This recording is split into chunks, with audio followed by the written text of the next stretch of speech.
Halo guys, selamat datang di Rekapin. Rekap kali ini adalah sebuah film berjudul Time Trap. Silahkan nikmati, awas spoiler dan jangan lupa untuk berikan dukungan kalian dengan subscribe channel ini. Terima kasih.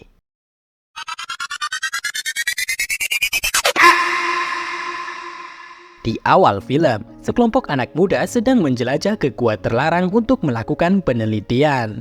10 menit kemudian, mereka melihat sesuatu yang sangat mengerikan, sehingga salah satu dari mereka memutuskan untuk keluar dari dalam gua. Anehnya, ketika dia mencapai puncak gua itu, dia mengetahui bahwa bumi telah sepenuhnya berubah. Ada formasi bebatuan yang masif dan badai pasir yang mendatangkan malapetaka di mana-mana. Bahkan pesawat luar angkasa terlihat di sekitarnya. Hal ini menyiratkan bahwa entah bagaimana, lebih dari 1000 tahun telah berlalu di luar gua saat mereka sedang berada di dalamnya. Film kemudian flashback ke bagaimana semuanya dimulai. Profesor arkeolog bernama Huber sedang jalan-jalan di sekitar gua yang terisolasi itu. Mereka menemukan sebuah van yang tampaknya berasal dari tahun 70-an. Huber di sini sedang mencari sekelompok orang-orang hippie yang hilang puluhan tahun lalu dan ini dibuktikan dengan temuan minivan itu.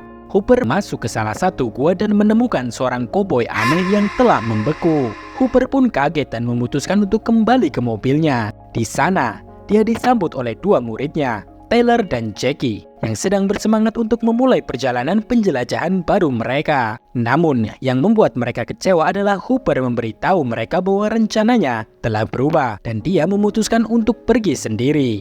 Tak lama kemudian, dia mengumpulkan semua item yang diperlukan dan kembali ke gua. Ia menemukan lapisan aneh yang memisahkan atmosfer antara dua dunia. Meski skeptis, Huber nekat memasuki lapisan tersebut. Dan begitu dia masuk, manusia yang membeku itu mulai bergerak. Di adegan berikutnya, sudah 2 hari berlalu dan para siswa belum mendapat kabar apapun dari profesor mereka.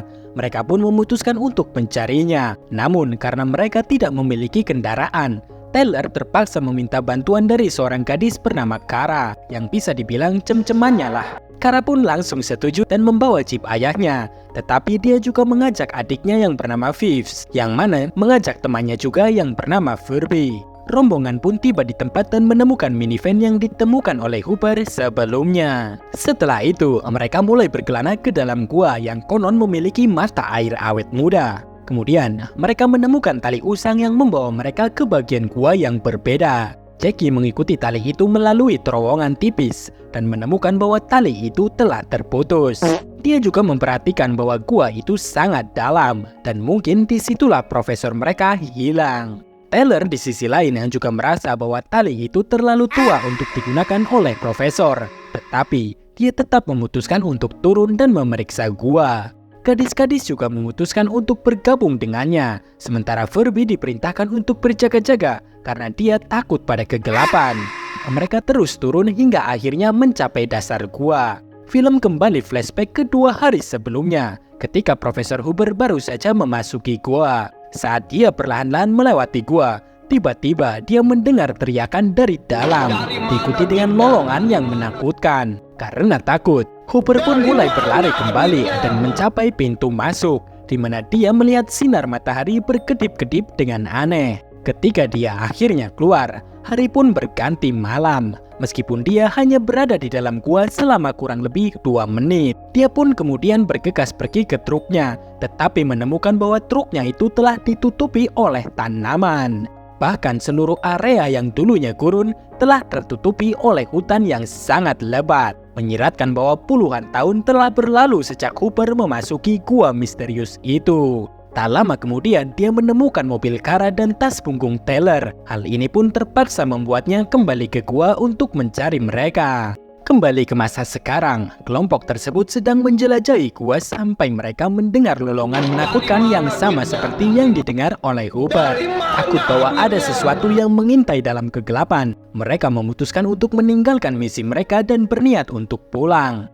Jackie pergi terlebih dahulu dan saat dia memanjat, talinya tiba-tiba terputus, menyebabkan dia terjatuh dari ketinggian, kakinya pun patah.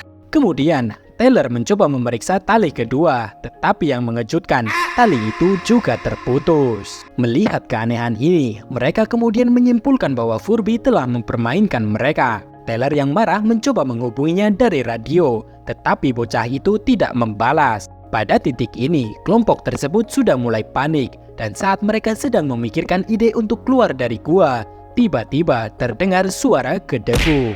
Dengan penuh rasa takut, Taylor kemudian mencoba melakukan kontak melalui radio, dan kali ini ada balasan suara yang terdengar mengatakan, "Tolong aku!" Taylor pun bertanya tentang identitas pria itu, dan yang membuat semua orang ngeri, ternyata itu adalah Furby. Karena tidak punya pilihan lain, grup tersebut memutuskan untuk menjelajah lebih jauh ke dalam terowongan sampai mereka menemukan tempat di mana langit terlihat. Anehnya, seperti yang disaksikan Hooper sebelumnya, matahari terus-menerus berkedip-kedip, seolah siang berubah menjadi malam dalam sepersekian detik. Ketika mereka terus memeriksa tempat itu, mereka akhirnya menemukan Furby terbaring mati. Lehernya patah dan beberapa bekas luka terlihat di wajahnya. Pemandangan itu membuat Taylor CS menjadi panik dan ketakutan.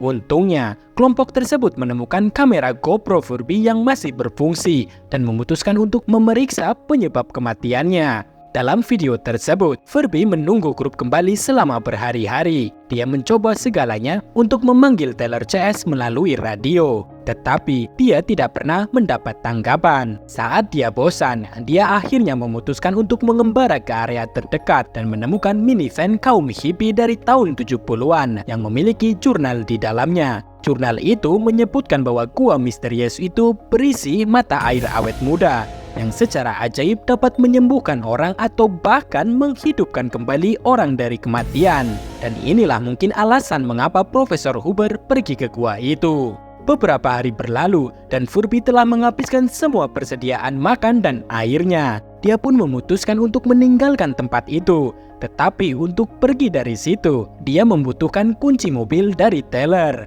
Oleh karena itu, dia mencoba memutuskan untuk menuruni gua dan mengambil kuncinya sendiri. Saat dia melewati penghalang misterius, dia melihat langit berubah dengan cepat. Talinya putus dan mengakibatkannya jatuh. Dan bunyi gedebuk dari Furby inilah yang ternyata didengar Taylor CS tadi. Begitu berada di dalam gua, radio mulai bekerja sehingga Furby yang terluka mencoba meminta bantuan.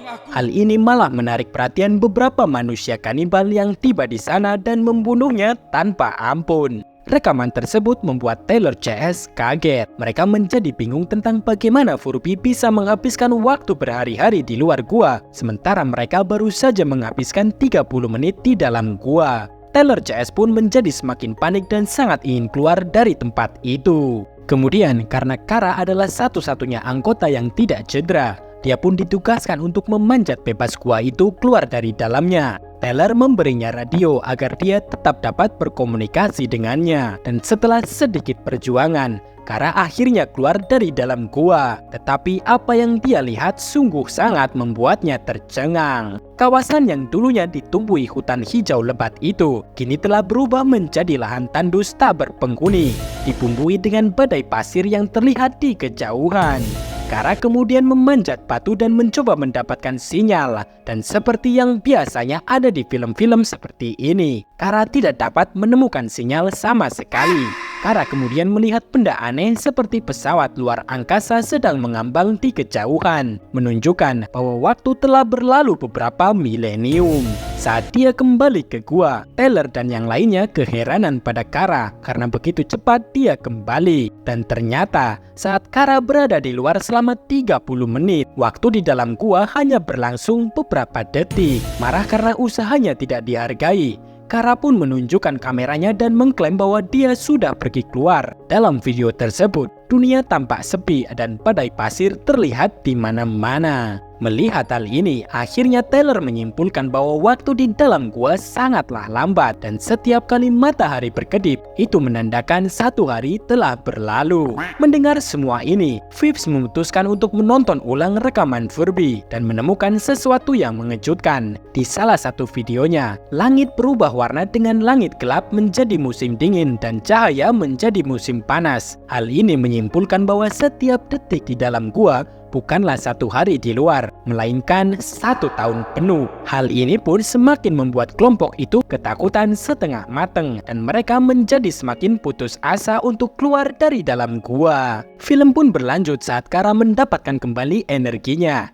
dia kembali mencoba untuk keluar dari gua, tetapi saat itu sebuah tangga yang tampak futuristik terlempar entah dari mana asalnya. Kemudian sosok raksasa seperti alien menuruninya, mendorong Tyler CS untuk kabur. Ketika raksasa itu mencapai gua, tiba-tiba seorang kanibal menyerangnya. Perkelahian terjadi antara keduanya, tetapi alien raksasa itu dengan mudahnya menaklukkan dan mengikat kanibal dengan perangkat futuristik kelas wahid. Setelah beberapa saat, Tyler CS pun tiba di sebuah tempat misterius, di mana sekelompok kanibal sedang melahap korban terbaru mereka. Sepertinya Kobo yang ada di awal film. Para kanibal melihat mereka dan mulai mengejarnya. Tyler memutuskan untuk melawan sendirian, anjay. Sayangnya, dia pun dengan mudah dihabisi. Begitu mereka meninggalkan tempat itu dan mengejar yang lainnya, Kara menyelinap masuk dan merasa hancur melihat Tyler sudah moid. Saat dia menangis, raksasa itu mendekati keduanya dan menyeret Tyler ke dalam kolam kecil berisi air,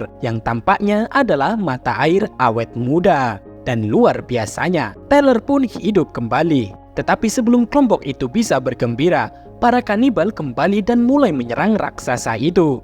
Kali ini jumlah mereka sangat banyak dan bahkan berhasil melepaskan helm raksasa itu, yang mana membuat si raksasa terengah-engah. Untungnya, sebelum dia bisa dihabisi, Kara dan Tyler membantunya dan akhirnya menangkap para kanibal. Setelah pertarungan itu, pasangan itu mencoba membantu raksasa berdiri, tetapi gagal. Tampaknya oksigen di dalam atmosfer bumi beracun bagi raksasa itu. Pada saat yang sama, Phipps dan Jackie juga tiba di sana.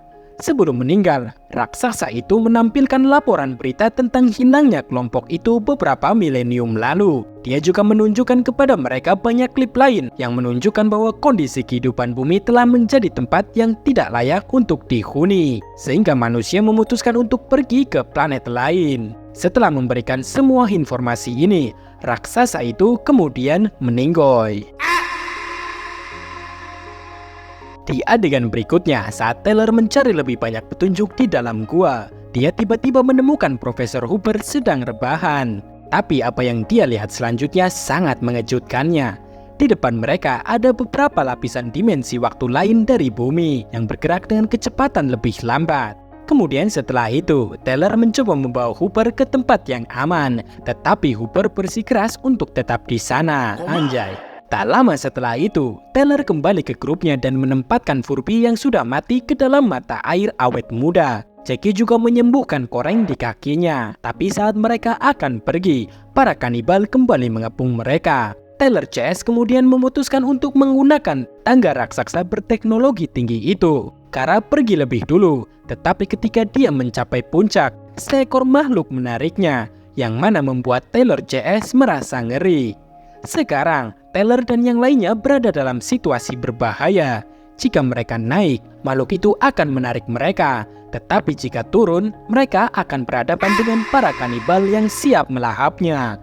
Namun, di saat keputusasaan ini, Kara tiba-tiba nongol lagi ke dalam gua dan menarik semua orang dengan tali berteknologi tinggi buatan Jepang. Beberapa saat kemudian, dia juga menarik Furby, Profesor Hooper, dan orang-orang lainnya. Ternyata makhluk yang menarik Kara tadi sebenarnya adalah manusia yang sudah berevolusi mengikuti perubahan waktu. Dan meskipun Kara menghilang hanya beberapa detik dari dalam gua, dia sebenarnya tinggal beberapa tahun di luar. Di adegan selanjutnya, grup tersebut dibawa ke sebuah kapal luar angkasa yang sedang dalam perjalanan untuk mencari planet baru untuk ditinggali. Kapal tersebut dikendalikan oleh makhluk revolusi. Film pun berakhir saat kapal itu OTW keluar angkasa, meninggalkan planet bumi selamanya. Terima kasih sudah menonton video ini. Silahkan tinggalkan komentar dan subscribe untuk rekap film yang lebih banyak lagi. Sampai jumpa di video selanjutnya guys.